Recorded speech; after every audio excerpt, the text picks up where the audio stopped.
mais um programa ASP-UF em Ação, graças a um convênio entre a ASP-UF e a Pró-Reitoria de Extensão.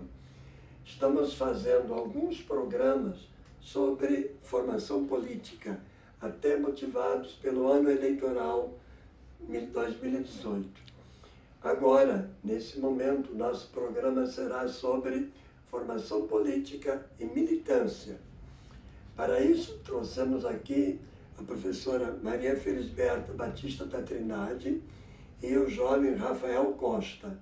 A professora Felisberta, nossa militante política, professora muito conhecida na universidade, tem uma experiência muito variada na universidade, em que é professora, é mestrada em educação, foi professora da Faculdade de Educação e coordenadora de curso, diretora da unidade, já foi secretária municipal de educação em Niterói, então tem uma variada experiência na cidade de Niterói. Rafael Costa é estudante de Direito, atual presidente da Comissão Municipal de Juventude e tem também uma série de atuações em vários movimentos sociais. Quero agradecer a presença de vocês, a participação de vocês. E no nosso programa, vamos comentar, no primeiro bloco, mais questões que fundamentam a militância política. E no segundo bloco, muito mais a própria militância. Então eu começo a provocar vocês dizendo o seguinte: a política, na realidade, é um conhecimento e é uma prática. Ou seja, ela se faz no conhecimento e se faz na prática. Como é que vocês encaram esta afirmativa? Bem, eu encaro da seguinte maneira. Ela é teórica do ponto de vista de estudos relacionados às diferentes modalidades políticas, partidos, enfim, ao transcurso da vida política das nações. E ela é prática através da ação do indivíduo, de cada país, de cada estado, de cada cidade, que se torna realmente um cidadão, na minha opinião, quando ele passa a exercer alguma atividade política. Não significa sempre que seja uma atividade partidária. Nós temos os partidos políticos, né? Por sinal, no Brasil são 35, quase que eu desmaiei quando soube, porque para mim seriam tendências. Já que eu falei nisso, vou falar. Seria, por exemplo, um mais à esquerda, vou dizer esquerda, outro mesmo, mais ou menos, outro no centro, né? Direita, mais à direita, 5 partidos no máximo, expressando tendências políticas sobre a vida, sobre o governo, sobre o país, sobre o mundo, enfim, podendo seguir ou não correntes de pensamento já estruturados de estudiosos. Tendo a sua ideologia própria. Tendo a sua ideologia própria. E não como se fosse um clube. Então, muda a sigla PDL, CSB, será o quê, não sei o quê, e é um clube. Eu digo clube, nós podemos, clube, que é atividade social, nós podemos fazer milhões. Se você quiser fazer um clube de rua, um clube só de jovem, um clube só de criança, outro clube só de velho, é diferente, é diferente. E na prática política a gente pode aplicar aquela ideia de que é aprendendo, é fazendo que a gente aprende. Sim, com certeza. Com certeza. Como a professora Felisberta falou, hoje, infelizmente, a política ela é vista como uma atividade que não me pertence, é uma atividade que pertence a um grupo seleto de pessoas que são eleitas ou que querem se eleger, que se juntam e se associam nos partidos políticos que viram realmente clubes de interesses e não grupos ideológicos. Enquanto a gente tem que pegar o próprio sentido da palavra política, né, na sua origem, uma palavra grega, que significa, que vem da polis, ou seja, política é você viver na polis. Polis é a cidade, a comunidade. Então, todos nós que vivemos em comunidade, todos nós que vivemos em sociedade, somos seres políticos. Então, desde que você não vive numa floresta, não vive pulando as árvores na selva, você é político, querendo ou não. E a própria omissão é uma opção política. Quando você se omite, você se ausenta, você está ali tendo a sua decisão política. Então é importante que você consiga encontrar o seu lado, encontrar os seus princípios, encontrar e definir aquilo que te motiva, aquilo que você busca para a sociedade e de fato se empenhar. E aí o que o professor disse é muito correto. A política, eu acredito que mais do que um conhecimento, ela é uma prática, porque viver na comunidade é viver a política. E para que essa prática seja melhor executada, a gente precisa estudar e conhecer. E aí entra a dimensão do conhecimento. E entra a questão que vocês estão ressaltando de que para construir uma sociedade, você precisa ter uma visão da sociedade que você quer construir. Ou seja, você tem que ter uma utopia. Não é isso? E nisso os partidos estão vazios. Sim. Porque é a utopia que faz com que você avance, porque é um desejo mais sublime, vamos dizer, de uma vida social organizada, saudável, né, com direitos e deveres humanos, quer dizer, no entendimento de construção daquilo que nós pertencemos, no caso, um país, uma cidade, um estado. Geralmente nós, quando temos a visão da política, nós pensamos não só, eu pelo menos imagino, no nosso bairro nem no nosso município. Nós temos que pensar no estado, no país, no continente e até no mundo. Como dizem, você ter a visão macro e a ação micro. Isso é pensar global e agir local, essa dimensão. E como muito bem falado por vocês, a utopia é aquilo que nos motiva a caminhar. Já Galeano, ele dizia muito isso, né? Que a utopia, ela está 10 passos adiante. Nós damos 10, ela dá mais 10. Então, para que serve a utopia? Ora, nos serve para caminhar. Então, a utopia é aquilo que nos motiva, aquilo que nos alimenta, que alimenta nossos sonhos, nossas esperanças. E, infelizmente, hoje a política, ela não parece o campo das esperanças, ela parece cada vez mais o campo dos medos, das angústias, das incertezas e dos ódios, quando, na verdade, a política ela devia ser o campo do sonho, da esperança, do coletivo, do dar as mãos, da construção. A disputa de poder, as burocracias, elas sufocam as utopias. Então a gente precisa, na militância, na participação ativa da sociedade, nessa luta pela transformação social, conseguir fugir das disputas de poder, dos espaços, do status, de querer ocupar os espaços para poder ter controle, ter domínio, e dar espaço e poder libertar essas utopias, que é o que dão sentido à própria política, ou deveriam dar. Perfeito. Aristóteles dizia que o homem é um animal político. O Frei Beto, num recente artigo, acrescenta que distanciar-se da política é refugiar-se numa suposta redoma de vidro enquanto aparece o dilúvio. E dizia mais, de que muito pouca coisa é insubstituível na história humana. Uma delas é a política, porque ainda não se inventou outra forma de nos organizarmos como sociedade. Então, a política, como organização da sociedade, é algo que é inerente à própria história humana. Não é isso? Exatamente. A política é justamente o conjunto de pensamento e ideias no sentido da melhoria, na prática, no caso, da construção de uma sociedade mais humana, mais livre, mais socializada, vamos dizer assim. Então, há uma deformação da política. Para mim, o partido político, ele tem que ter ideais, não é, políticos do ponto de vista de direcionamento da sociedade civil, a organização da sociedade civil, sua luta. Tem que ter uma plataforma para que, inclusive, querendo participar dos órgãos da sociedade, da Câmara Municipal, da Assembleia Legislativa, da Câmara Federal, do Senado, que é a representação, não é? É uma das áreas de representação política. E ter também o objetivo de eleger prefeito, eleger governador, etc. Quer dizer, no entanto, se existem 35 partidos, eles passam a ser uma espécie de clube. Clube, sim, que você, se quiser fazer um clube da sua rua, Clube João Maria. Bom, não tem problema nenhum, faz um clube. O que é que nós vamos fazer? Ir à praia todo domingo. O objetivo do clube é ir aquele grupo para a praia todo domingo. O partido tem que fazer essa diferença. Eu sinto que a população não está compreendendo isso, o que vem a ser partido político. Tem uns que, por causa de erros, né, que ficam assim explorando de uma maneira, eu acho que exploram de uma maneira nefasta, erros até ligados a problema financeiro, então desmoralizando.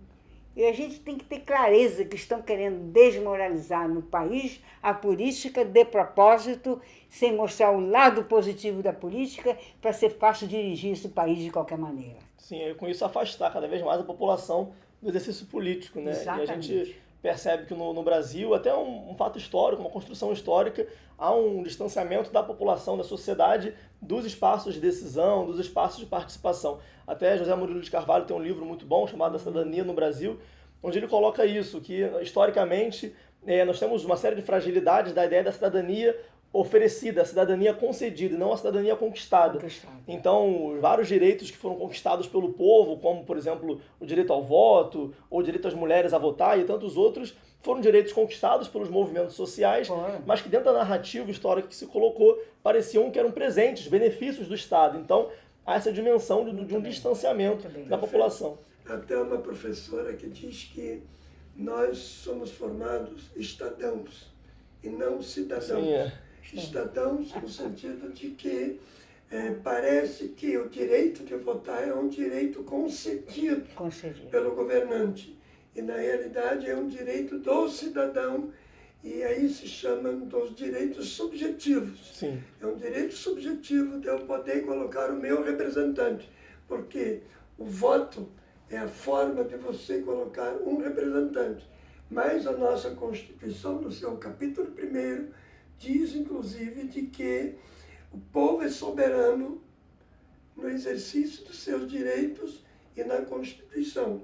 Só que a coisa se inverteu muito no sentido que o político partidário ou político profissional assumiu essa mesma visão. Então ele concede ao povo. Ele não tem que conceder nada. Sim. O povo que pode conceder a representação. O voto da mulher foi resultado de luta. As mulheres lutaram, mostrando que ela e outras saíram às ruas e lutaram. Após a 30, né, houve a vinda de Getúlio, e elas iam para as ruas, mulheres iam para as ruas no Rio de Janeiro, em São Paulo, em certas cidades, lutando pelo voto. Então, também muitas vezes há frutos de luta e que são, como é que se diz, escondidos, né? São colocado aquela mascarados. Para reforçar a ideia do Estado paternalista que tutela as pessoas. Perfeito. Nós estamos chegando ao final do nosso primeiro bloco, em que discutimos algumas questões relativas a fundamentos da prática política. Vamos fazer um rápido intervalo e voltamos com a professora Maria Felisberta e com o jovem Rafael Costa.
Sequência ao nosso programa de hoje sobre formação política, a militância. No primeiro bloco, nós conversamos mais com os nossos convidados sobre questões que fundamentam a prática política. E contamos com a presença da professora Maria Felisberta e do jovem Rafael Costa. Professora Felisberta, aspiana, e o Rafael, presidente do Conselho Municipal de Juventude. Neste segundo bloco, eu queria sentir um pouco na trajetória de vida de vocês, a prática política inserção em movimentos políticos, sociais, como é que ela se deu? Bem, no meu caso, né, comigo, eu fui aluna do Colégio Pedro II, que era no Rio de Janeiro. E também tem um papel importante meu irmão mais velho, que depois de aluno do Colégio Pedro II, ele entrou para o CPUR, que era oficial de reserva, ele que foi estudante de engenharia. Ele discutia muito e conversava, eu me interessava. No Pedro II, comecei a observar, aí nós temos que entrar um pouco na política brasileira. O fim do Estado Novo, Getúlio já assumindo a posição ao lado das forças aliadas, né? E tinha uma sala que me disseram, essa sala é para um Grêmio, mas eu não via ninguém. De repente, eu fui almoçar, tinha um refeitório, eu vi um movimento no Grêmio. Digo, interessante, um movimento. Aí eu fui no Grêmio e perguntei, o que vocês fazem aqui? Eu estava interessadíssima. Aí eles falaram, o Grêmio Científico e Literário Pedro II, nós aqui vamos fazer palestra, debate, isso aqui, vamos lutar. Colégio público, então, não tem a luta contra as taxas, né? Que é própria da rede privada. Mas tinha problema do refeitório. Além do que, tinha outras atividades naquele tempo. Então, nós íamos para o Vasco da Gama, para perto da parada. Quer dizer, tinha muito movimento. Eu gostava muito. Aí entrei e disse, você pode vir aqui. Você quer vir aí? Porque ele viu o meu interesse. Aí falou que ia ter uma reunião, que eu podia sentar lá e assistir a reunião da diretoria. Aí eu fui assistir e achei ótimo.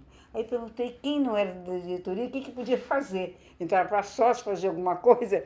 Aí eles inventaram uma tarefa para mim, não me lembro mais o que foi. Se foi divulgar o próprio Grêmio dentro da sala, alguma coisa assim possível para uma menina fazer. Eu estava no 4º ano ginasial, era tempo ginasial. Quando eu fui para o 1º ano clássico, eu fiz clássico, eu já estava no entrosamento com a Zene Lacerda, que foi mais tarde bailarina do Teatro Municipal, e ela começou a me falar do pai dela, que tinha participado junto com Luiz Carlos Prestes da fundação do Partido Comunista. E que depois ele foi fechado, aquela coisa toda. Então eu fiquei muito interessada em saber outras coisas, porque eu só via meu pai falar da UDN. Assim como a professora também, minha trajetória ela começa também em Grêmio Estudantil, sou aluno do Abel, e logo depois do movimento estudantil eu fui para o UFRJ, onde militei em movimento estudantil, enfim, fui coordenador de centro acadêmico, quando eu fazia direito lá na UFRJ, mas com o passar do tempo fui me ganhando mais, me apaixonando por outros tipos de trabalho, porque eu acho que a gente até fez uma análise no bloco anterior das limitações da cidadania brasileira, e uma das limitações é a falta do trabalho de base. Muitas vezes os movimentos sociais eles fazem um trabalho muito de cúpula, eles se aplaudem entre si, né, e criam algumas bolhas, muitas vezes acadêmicas, e é preciso que os movimentos sociais consigam ter um trabalho de base, um trabalho concreto nas ruas, nas comunidades, nas favelas. Então eu fui me engajando em outros movimentos que tenham mais esse perfil de conscientizar, de estar junto das pessoas, de fazer voluntariado, enfim, mas que consegue também somar com a militância, com a conscientização e, portanto, com a transformação social. E essa prática política, além da prática em si, ela deve ter trazido também aprendizado para a vida de vocês. Sim, mas no caso mesmo da prática política, eu cheguei a militar em partido político, no PCB. E entrei também para o movimento de mulheres. Sim. Aí, no caso, eu primeiro participei do movimento estudantil, a Associação Metropolitana de Estudantes Secundaristas, aqui em Niterói, ajudei a criar, participei da criação, porque meu pai me transferiu, quando me descobriu, eu metida na BI, naquelas coisas do Rio de Janeiro, me transferiu do Pedro II para o Liceu. Não teve conversa, eu procurei no Liceu o Grêmio, né? Tinha Grêmio no Liceu. Eu sinto muita falta desses Grêmios nas escolas. Eu acho que isso é um retrocesso, na minha visão. O Grêmio tinha palestra, tinha baile também, tinha de tudo que o jovem gosta de ter. Mas tinha o lado político de discussão, sobre a situação do país, do Estado, do município, as reivindicações. Quer dizer, era aquilo próprio do jovem, né? Discutir as reivindicações e também dançar, namorar, fazer as coisas que o jovem gosta, né? E pertencia à Associação Feminina Fluminense e nós fizemos de tudo. Aí, até para angariar as mulheres casadas e solteiras para a luta da mulher pelo direito, que já tinha o direito do voto, mas nós queríamos outros direitos e reivindicações, nós nos entrosávamos não só com as operárias, tecelãs e as fábricas de salgas, onde as mulheres eram altamente oprimidas, demais, coisa horrível. E tivemos alguns elementos, conseguimos formar, trazer comissões. Eram poucas mulheres desses lugares, mas participaram também. Nós, inclusive, apoiamos a luta delas em manifesto, em arrecadar contribuições, no caso de greve, para alimentar o pessoal. E, professora Felisberta, a senhora, vamos dizer, mais tempo jovem do que o Rafael, teve e continua em militância política em várias outras frentes hoje. Quando estou como suplente no Conselho de Direito das Mulheres, e até disseram para eu permanecer, que queria que eu continuasse, então eu continuo suplente, sou suplente da Cecília, sempre fui sindicalizada, até hoje eu sou do nosso sindicato, né? Recebo até correspondência. Mas eu tenho uma crítica ao sindicato, a quase todos os sindicatos que eu estou observando. Tem pouca vida social. Esta vida permanente que você está procurando, e ele está procurando nas atividades dele, não tem. Tem só a diretoria que fica lá e faz as coisas e tal, e o conselho quando reúne, mas não tem uma vida. O sindicato raramente faz uma festa, um baile uma vez ao ano. Quer dizer, você me entendeu? Não tem uma vida social. E quando eu me aposentei... Essa participação política em movimentos, você julga importante para vocês. E você julga importantes para a juventude de hoje? Sim, com para certeza. Todas as pessoas? Sim, a participação política é essencial, até porque é através da política que a pessoa consegue desenvolver outros aspectos da sua vida, né? O senhor perguntou anteriormente sobre aprendizados. Eu aprendi muito, apesar da minha caminhada ser pequena e muito menor do que a da professora Felisberta, mas eu tive muitos aprendizados nesse pouco tempo. Por exemplo, a perceber que mais importante do que os fatos é o processo. Esse é um aprendizado muito grande, como dizia a Cora Coralina, o que importa não é o ponto de partida, mas sim a caminhada. Então, se ater menos aos eventos, aos fatos, e perceber o projeto, o processo, a caminhada como um todo, porque isso evita que a gente se frustre, que a gente se desanime e que perceba que aos poucos a gente vai conseguindo construir um mundo melhor. Um outro aprendizado também é que mesmo na dimensão política, na dimensão da militância, a gente não pode deixar de lado a dimensão humana. Nós somos seres humanos, a militância é feita por pessoas e para as pessoas. A gente não pode querer que tenham robôzinhos automatizados na militância. Então, é importante que a gente sempre lembre das relações interpessoais, da dimensão até mesmo afetiva, como a professora coloca, a festa, a alegria, isso tem que fazer parte da militância.